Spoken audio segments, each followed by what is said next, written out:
of the law. Hatred has no place in the United States of America under President Donald Trump. Everyone here at the White House is praying for the victims' friends and families during this unimaginable time. Now for some scheduling announcements. On Saturday morning, President Trump will deliver the commencement address at the United States Military Academy at West Point. On Monday, to commemorate Memorial Day, the President will visit Arlington National Cemetery and participate in a wreath-laying ceremony. The President will further honor our military next month on June 14th when he hosts the 250th anniversary of the United States Army with a grand military parade celebration right here in our nation's capital. President Trump will be joined by veterans, active duty troops, wounded warriors, Gold Star families, and patriotic Americans from across the country to celebrate our heroes who have kept us safe. Tickets for the parade and the celebration are available through the America 250 Commission's event registration portal. It will be a truly historic and special day for our country. After the parade, President Trump will travel to the G7 Leaders Summit in Canada from June 15th through the 17th. We will be sending additional logistics information out after the briefing. Last night, Republicans in the House passed the One Big Beautiful Bill Act, the most significant piece of legislation in years. There were a lot of good faith negotiations in the Republican conference leading up to the final passage, but as always, President Trump came in at the end to bring all sides together and get this deal done. This One Big Beautiful Bill will implement President Trump's Make America Great Again agenda by delivering the largest tax cut in American history for middle-class families, the working class, and small businesses. The One Big Beautiful Bill fulfills President Trump's promises of no tax on tips, which was applauded today by the CEO of Uber, no tax on overtime, a Made in America auto tax break, Trump savings accounts for newborn babies, and substantial tax cuts for our amazing seniors' Social Security benefits. The One Big Beautiful Bill will permanently secure the border by delivering the largest border security investment in history, funding at least 1 million annual removals of illegal aliens to carry out the largest deportation campaign ever, finishing the Trump border wall, and giving pay raises and bonuses for our incredible ICE and Border Patrol agents. The One Big Beautiful Bill protects the Medicaid program and its benefits for the most vulnerable Americans that the program was designed for, by kicking off 1.4 million illegal aliens from receiving benefits and implementing common sense work requirements for able-bodied Americans. The One Big Beautiful Bill also helps get our fiscal house in order by carrying out the largest deficit reduction in nearly 30 years with $1.6 trillion in mandatory savings. Every single Democrat in the House of Representatives who voted against all of these common sense and massively popular policies. The Democrat Party has never been more radical and out of touch with the needs of the American people. The One Big Beautiful Bill is the final missing piece toward ushering the golden age of America. The Senate should pass this as quickly as possible and send it to President Trump's desk for a final signature. After today's briefing, President Trump will hold a Make America Healthy Again event alongside Secretary Kennedy and several other cabinet secretaries to unveil the MAHA Commission report. President Trump wants every child in America to grow up and to live a long and healthy life. That's why he's working alongside Secretary Kennedy to end the chronic disease epidemic to keep our children healthy, safe, and disease-free. The MAHA Commission report is a historic assessment, the first of its kind by any presidential administration, of current evidence and research about the health crisis affecting America's children. This report is a review of pre-existing research to comprehensively assess what we understand about our health problems and what we don't understand, and how we can find those answers. All of the findings will be based on the gold standard of science. And I think I speak for all MAHA moms across the country when I say we look forward to the President's event and remarks later this afternoon. And as we head into the Memorial Day weekend, a quick update on gas prices. According to the fuel savings platform Gas Buddy, the national average price of gasoline is expected to be $3.08 on Memorial Day. We expect that to continue to decline because of the President's energy policies. But this is down from Memorial Day last year. And adjusted for inflation, it's the second cheapest price for a gallon of gas on Memorial Day since 2003, thanks to President Trump. And finally, in other news, the Department of Homeland Security conducted a deportation flight from Texas to remove vicious illegal criminals in the United States. All of these individuals were sent, or are trying to be sent, to a third country. And President Trump promised to get vicious illegal alien murderers, rapists, and pedophiles like these out of our country, and he is trying to deliver on this promise. But no matter how upset this makes Democrats, we will continue to deport these monsters to keep Americans safe. And here are the heinous individuals who were on that flight.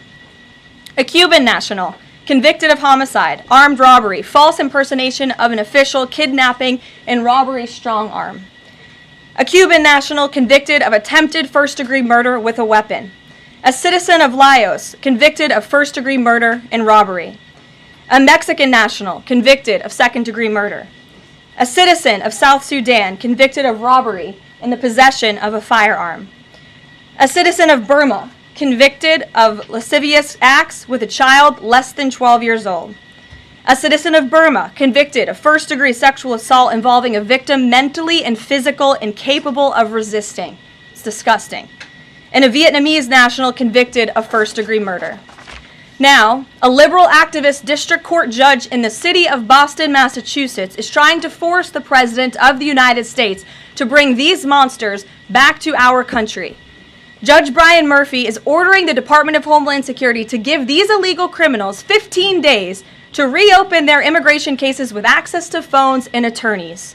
Every single one of these individuals, I will add, had final orders of removal from our country. And now Judge Murphy is forcing federal officials to remain in Djibouti for over 2 weeks, threatening our U.S. diplomatic relationships with countries around the world, and putting these agents' lives in danger by having to be with these illegal murderers, criminals, and rapists. This is completely absurd. Judge Brian Murphy is not the Secretary of State. He is not the Secretary of Defense or the Commander-in-Chief. He is a district court judge in Massachusetts. He cannot control the foreign policy or the national security of the United States of America, and to suggest otherwise is being completely absurd. According to new reporting about this judge, he's a registered Democrat in Massachusetts who during his Senate confirmation hearings failed to disclose his ties to a radical left-wing organization that claimed the word illegal to describe illegal aliens was inherently prejudicial. This massive judicial overreach by Judge Murphy is part of the same opposition our administration has faced since day one. Radical left-wing judges are egregiously trying to stop President Trump from using his core constitutional powers as head of the executive branch and commander-in-chief. These judicial activists want to unilaterally stop President Trump from deporting foreign terrorists and keeping the American people safe. Nearly 80 million Americans re-elected this president to deport illegal criminals from our homeland, and polling consistently shows that 90% of Americans want illegal alien criminals, especially those with final orders of removal from our country, who have chosen to continue to stay here illegally. Americans want these people sent home. We hope the Supreme Court will continue to rein this in as soon as possible to restore proper constitutional order in our country. We'll take some questions. And here in our new media seat today, we have Jillian Michaels. She's a renowned personal health expert. I know all of you know her. I certainly do, watching fitness videos growing up. And a media powerhouse who continues to expand her reach with her podcast, Keeping It Real. Jillian, I know you're here today for the Make America Healthy Again event. We're proud to welcome you to the White House. Thanks for being in the briefing. Why don't you go ahead? Thank you for having me. As a Maha mom yourself, how do you interpret the significance of this report in terms of delivering measurable health improvements for Americans and their kids, and what specific actions does the administration plan to take in response to it? Sure. Well, thank you for the question. And again, thank you very much for being here. I would like to emphasize, we held a call earlier today with Secretary Kennedy, Secretary Rollins, Administrator Zeldin, and other officials at Health and Human Services to talk about the gravity of this report. When the president took office, he promised to make this country healthy again. And the president signed an executive order directing this commission. And now, less than 100 days later, the commission is delivering this report. It's another promise made and another promise kept. And the report identifies 4 major factors that are contributing to the rise in childhood chronic disease. Again, this is the first time the federal government has really recognized in a single report that we have a problem in our country. Our children are getting sicker, not healthier. This is not just a crisis, a health crisis, but it poses national security implications as well. And this administration is focused on ensuring we understand why. The 4 factors contributing to the report, as you will all hear from the president later, are number 1, poor diet, a robust discussion about ultra-processed food that are dominating our children's diets, environmental chemical exposure, plastics and other chemicals that are unfortunately a part of our daily American life. It talks about the lack of physical activity and chronic stress, and how technology-driven lifestyles are contributing to the decline of our children's physical and mental health. And then lastly, the report touches on the over-medicalization that's taking place in our American society, nowhere else in the world, but just right here in the United States of America. And the report directs the entire administration to understand why these issues are happening and what public policy can the administration implement to ensure that we are fostering a more healthy country for our children. So I'll leave it at that and let the president and his team speak more about this historic report later. But this should be good news for everyone. I don't care what your politics are. We should all agree that we want our children to be healthy and safe, and we want our food supply to be healthy and safe. We have the best farmers and ranchers in the world right here in the United States of America, and we have the best workers in the world. We have the best people in the world, but unfortunately we have a health crisis that's been plaguing us for too long, and this report speaks to the heart of it. You're welcome. Thanks for being here. Garrett, go ahead. Karoline, you guys are very proud of your record on transparency. I have 2 transparency-related questions for you. Sure. On the president's dinner tonight, will the White House commit to making a list of the attendees public so people can see who's paying for that kind of access to the president? Well, as you know, Garrett, this question has been raised with the president. I have also addressed the dinner tonight. The president is attending it in his personal time. It is not a White House dinner. It's not taking place here at the White House, but certainly I can raise that question and try to get you an answer for it. Okay, and on the Qatari aircraft, the Air Force has said they're going to classify all the information about the work that has to get done to bring it up to snuff to be Air Force One. Previous Air Force One contracts, including the one that the president entered into in 2018, are public. That's available knowledge. Will the White House commit to releasing who's doing that work and the cost of that work? I understand that some elements might be classified about specific systems, but will you commit to releasing that basic information so people can see ultimately what this costs? Well, Garrett, as you know, that's a question for the Department of Defense and the United States Air Force, who is accepting this jet as part of their fleet. Declassify anything he wants. Well, you'll have to ask the Department of Defense and the United States Air Force, who is accepting this jet as part of its fleet. Peter. The president can declassify anything that he wants. Has he looked to see if there are any records here that would contradict what we've been told about Joe Biden's decline? He has not directed anyone, to my knowledge, to look into that, but surely I can ask him if he intends to. I think the president has spoken on this pretty extensively, and I have spoken about it extensively from this podium as well, how it was truly one of the worst political scandals this country has ever seen, that the previous administration covered up the decline in the former president's mental and physical ability. And it's now all coming out, but the American people knew the truth, and that's one of the many reasons why President Trump won the election on November 5th. And President Trump says that he basically thinks unelected Biden staffers concealed his decline so that they could use the levers of power for their own personal gain. Well, look, that's not just the president thinking that, Peter. There's a new book out. I don't know if any of you have heard about it. Again, a little bit too late, because the American people knew the truth on this from the very beginning. And there were reporters in this room, including some from your network, Peter, I'll give you a little bit of credit here, who have said that clearly Joe Biden's staffers were engaging in this cover-up. So this is common sense. This isn't the president making it up. These are facts that are now finally being revealed. Right, and I'm not saying the president's making it up, but he specifically talks about the auto pen. He thinks that staffers were using this auto pen. Mm-hmm. Is there some kind of like a badge that you have to swipe to use an auto pen? Is there a record of that? I can tell you here at this White House, the president signs any document that has legal implications. The president signs every executive order. He signs every proclamation. He signs pretty much every document that is needed for the president's signature, with the exception of maybe some letters to children. From what we have heard and seen, that was not the case in the previous administration, and the president is raising good questions that are worth looking into. And as for Maha, I'm going to take a sip of water, if that's okay with you guys. Go ahead. Thanks, Caroline. Back to the presidential gala tonight.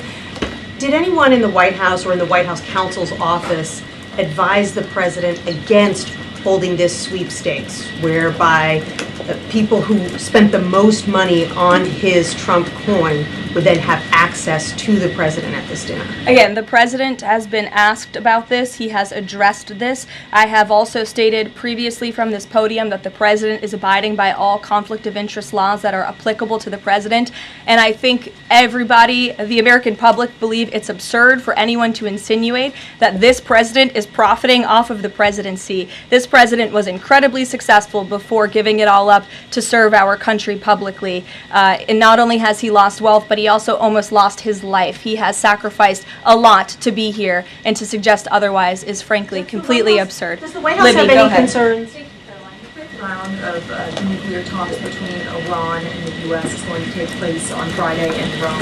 What is the president anticipating ahead of that? And if a deal doesn't come from that meeting, is he going to walk away? Well, I'm glad you brought up Iran, because I do have an update. The president spoke to Prime Minister Benjamin Netanyahu today. They had a productive discussion. They discussed many things, including, of course, the tragic shooting that took place here in Washington, D.C. last night. But they also did talk about a potential deal with Iran, which the president believes is moving along in the right direction. And as the president told me, and he's told all of you, this deal with Iran could end in two ways. It could end in a very positive diplomatic solution, or it could end in a very negative situation for Iran. So that's why these talks are taking place later this week. Yamish, good to see you. Hi, good. Thanks for taking my question. Sure. The president showed a video that he said showed more than 1,000 burial sites of white South Africans that he said were murdered. We know that that was not true and that the video wasn't showing that. So I wonder, why did the president choose to show that? What's not true, Yamish? It's not true. The video was showing a burial site. It is unsubstantiated that that's the case. No, it is true that video showed the crosses that represent. Which is what the president claimed. The video showed images of crosses in South Africa about white farmers who have been killed and politically persecuted because of the color of their skin. The president And those claimed crosses that it are was showing representing their burial lives. Those crosses are representing their lives in the fact that they are now dead, and their government did nothing about it. Are you disputing that there's no... disputing the fact that the video showed what the president claimed it showed, because it did not show that. But even more, what I'm asking you is who at the No, White House... it did show that. It showed white crosses representing people who have perished because of racial persecution. verifies the videos that the president shows, and what protocols are in place when there's unsubstantiated information being put out for the world and world leaders to Yamish, show? what's unsubstantiated about the video? The video shows crosses that represent the dead bodies of people who were racially persecuted by their government. In fact, the Associated Press, of all places, has a picture of that very monument, and the caption from the Associated Press is, "Each cross marks a white farmer who has been killed in a farm murder." So it is substantiated, not just by that video and the physical evidence that everybody saw on display in the Oval Office, but also by another outlet in this room, the Associated Press. So you should take it up with them if you believe the claim is unsubstantiated, and that's a ridiculous line of questioning. John, go ahead. Go ahead, Thank John. you, Carolyn. The big, beautiful bill now goes to the Senate. Does, yes. A lot of the Republican senators have promised amendments that will water this thing down dramatically. What is the president's level of tolerance for their amendments to water it down, and what will be the action taken for some of the amendments that the president does not want? Sure. Well, the One Big Beautiful Bill is named the One Big Beautiful Bill for a reason, because it is a one big beautiful bill that encompasses just about everything this president could want for the American public. It delivers on so many of his core campaign promises. So surely we want to see those campaign promises signed into law. And as the president put in his Truth Social post this morning, and as he said to me, we can celebrate this past the House for a couple of hours, but now it's time for the Senate to get to work. The president has a great relationship with Senate Majority Leader Thune, and of course so many friends on the Senate side of the Hill, and he's expecting them to get busy on this bill and send it to his desk as soon as possible. Phil. Thank you. Given that the president said the other day of the SALT cap, we don't want to benefit Democratic governors. If the Senate was to reduce that SALT cap or make any type of changes, would he support that, or is this a situation where done is beautiful and he just wants to pass it? Well, look, it's a hypothetical question, obviously. Negotiations. What the president said. Well, correct, and the bill passed, didn't it? So now it's off to the Senate where additional negotiations will take place, and we'll see how it goes. Michael. Thank you, Caroline. Two questions on the beautiful bill. One of the campaign promises from President Trump was no tax on Social Security. Now, due to congressional rules, that wasn't able to be included in this bill. How does the president plan to follow through on that campaign promise? Well, this bill did address taxes for our seniors. It actually allows them to take off significant money from their Social Security payments, get more money back, I should say, put more money in their pockets for various reasons. So this bill delivers on that promise. That's the view of the White House. Secondly, you had two Republicans last night that voted against this bill, Congressman Massey and Davidson. Does the president think that they should be primaried? I believe he does, and I don't think he likes to see grandstanders in Congress. What's the alternative? I would ask those members of Congress. Did they want to see a tax hike?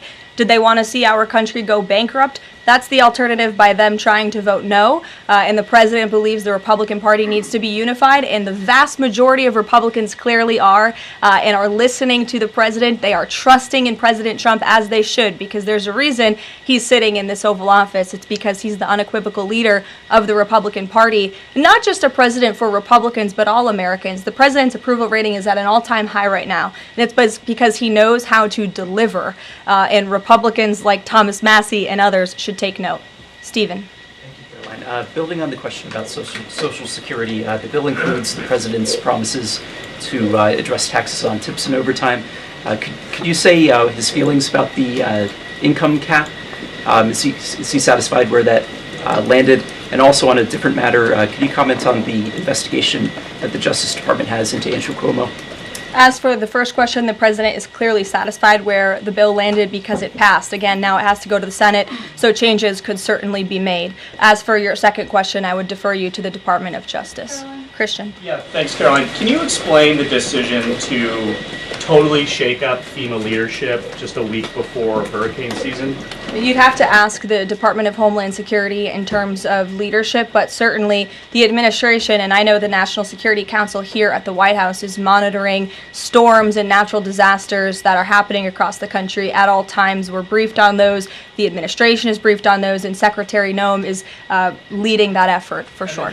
Switching gears, Caroline. Yeah, just following up on Warren Davidson, I wanted to read you his quote that he posted online.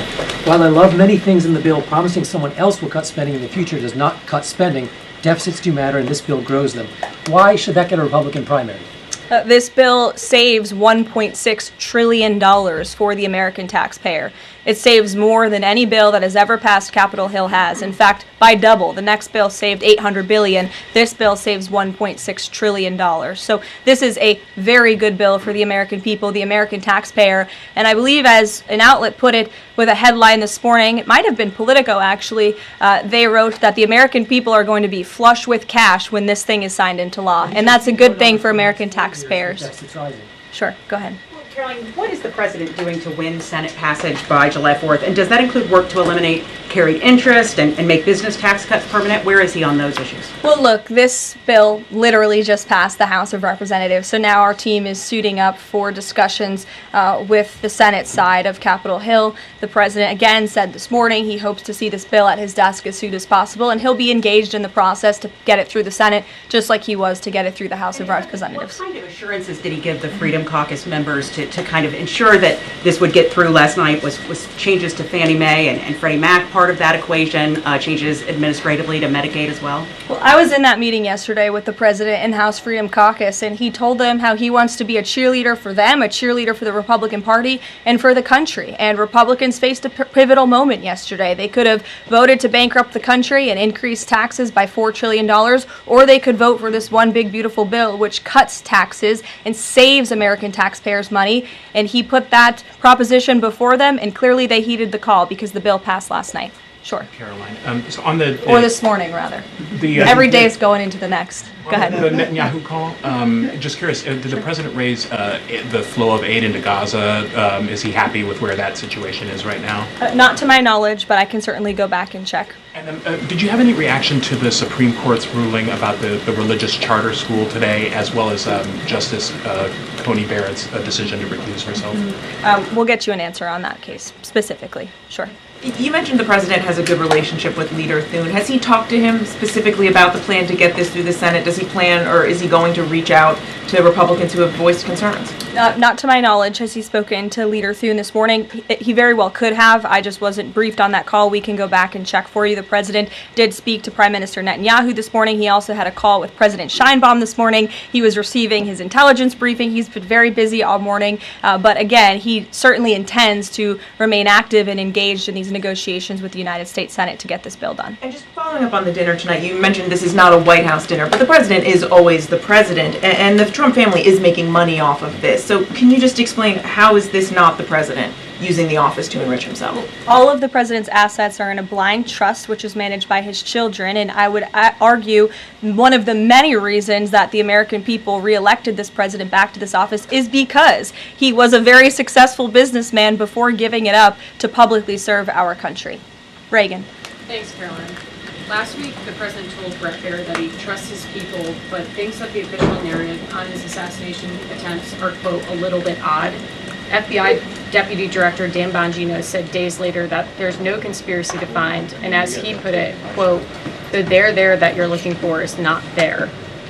My question is the president personally satisfied with the investigations into the attempts on his life? And does he agree with Deputy FBI Director, or does he think there's more to it? Well, in the lead up to your question, you answered your own question with the president's own words, and I'll leave it at that. Caroline? Sure, go ahead, Haley. Thank you, Caroline. Haley, go ahead. Oh, thanks. I wanted to follow up on his call with Prime Minister Netanyahu in his effort to reach a deal with Iran. Does he feel like he has the Prime Minister's support in this effort at this point, or did the Prime Minister raise concerns to him in this conversation? I won't get further into the private discussion between the president and the prime minister, but surely they have a good relationship, one that's built on transparency and trust. And the president has made it very clear to not just Prime Minister Netanyahu, but also the world, that he wants to see a deal with Iran struck if one can be struck. He does not want to have to take the latter option, the more severe and negative option. He wants to see a deal. The president is a deal maker, and he believes strongly in diplomacy, and he's made that clear to the prime minister, but also to all of you and, frankly, the rest of the world. Mary. Thank you, Caroline. Two questions, one on the terror attack last night and then another on the big, beautiful bill. Do you or President Trump have a message to politicians like Ilhan Omar, who only this morning explicitly avoided condemning this act of terror? It's despicable. And frankly, we have seen a rise in anti-Semitic protests, of pro-Hamas protests, of terrorist sympathizers. We saw them on our college campuses, and we've seen the Democrat Party turn a blind eye and in some cases actually embrace such anti-Semitic illegal behavior. And that's why this administration has done more than any administration in history to crack down on anti-Semitism. As you know, in January, when the president took office, he signed a new executive order to combat anti-Semitism. He created a commission focused on doing just that.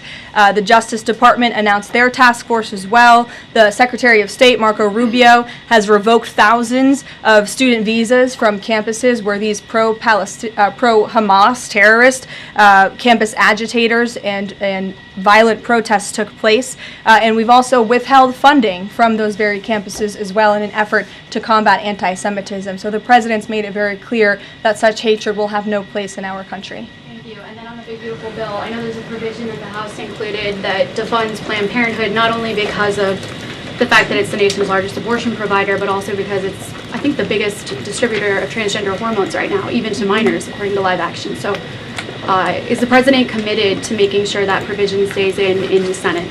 The president has maintained a very clear commitment to ensuring that this administration and the American people's tax dollars are not funding any institution. That includes hospital systems that are funding the chemical castration and mutilation of children. We're not going to tolerate taxpayer dollars going to such efforts.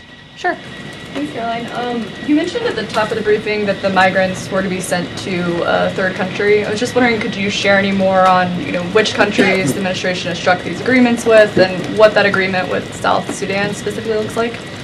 Well, first of all, I won't litigate foreign policy from the podium, but what I will reiterate is the absurdity of this ruling from a district court judge in Boston who is just creating new immigration laws out of thin air. This administration, let me be very clear, because there have been a lot of fake headlines about this deportation flight over the last 2 days. This administration has complied with all court orders. And the individuals whose names I just revealed and whose criminal histories I just spoke of that are on this flight, every single one of them had a final order of removal from our country. In fact, one of these violent illegal criminals had a final order of removal given to him in 1999. It's 2 years after I was born. This individual, this criminal, has been living in our country for an entire generation.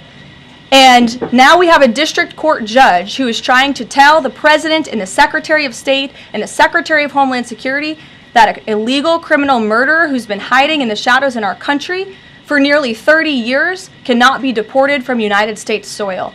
That not only is undermining our entire immigration system, but it is also undermining our diplomatic negotiations with countries around the world. How are countries on this earth supposed to trust the United States government and these good faith diplomatic negotiations when these countries accept these repatriation flights? How are they supposed to trust us if we have radical district court judges who are going to say, no, you can't do that?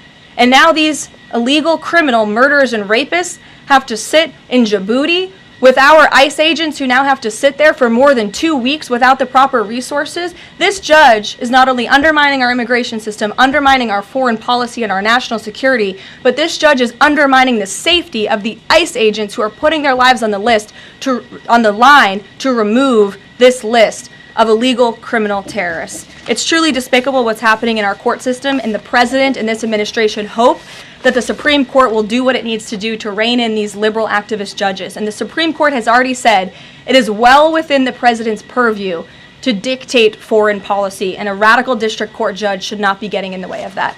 We'll see you all later at the Maha event. Thank you. Thanks, Caroline.